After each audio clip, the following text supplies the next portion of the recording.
During World War II, households across Europe weren't just surviving, they were innovating.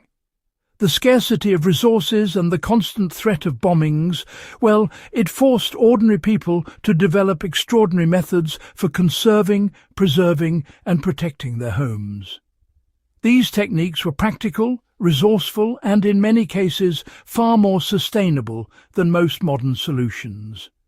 If you want to gain insights into true wartime ingenuity, stick around, subscribe to Warpaths of Europe, like this video, and, leave a comment with which secret intrigues you most. Households reused every scrap of material to create warmth and efficiency. Families during the war didn't throw anything away.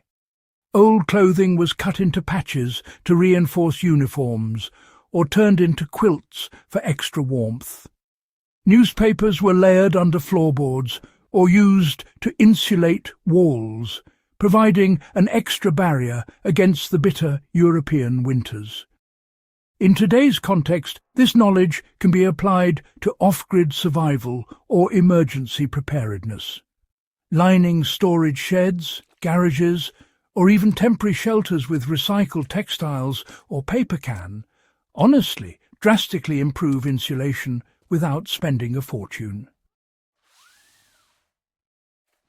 Kitchen ingenuity allowed food to last far longer than we manage today. Victory gardens, pickling and fermentation weren't just hobbies, they were survival strategies. Root vegetables were stored in sand or sawdust, keeping them edible for months, while homemade preserves and pickled goods ensured a stable diet despite rationing. Applying this now can mean storing potatoes, carrots and beets in cool, dark, sandy containers in your pantry or basement. Learning to ferment cabbage into sauerkraut or make basic pickles gives you not just flavour, but a reliable supply of nutrients in tough times.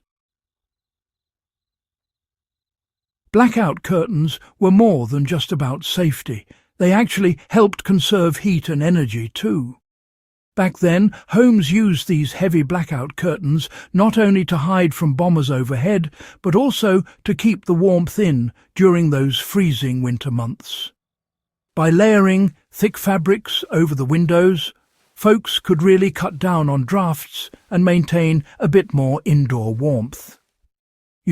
Modern enthusiasts can absolutely replicate this by using dense curtains, blankets, or even quilts over their windows during the cold months. It's a simple way to reduce heating costs and increase efficiency.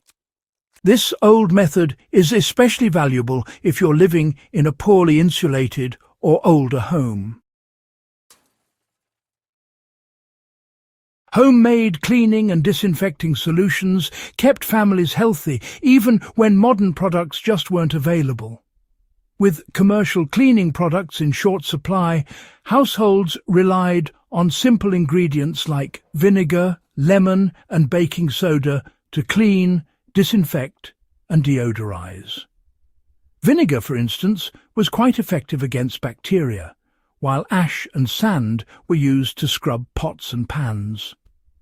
Today, this bit of old knowledge means you can use natural, low-cost and effective hygiene methods that cut down on chemicals while still keeping your home safe.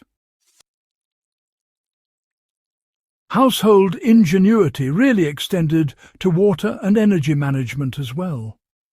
Collecting rainwater, storing melted snow, and even reusing bathwater for cleaning, these were all commonplace practices.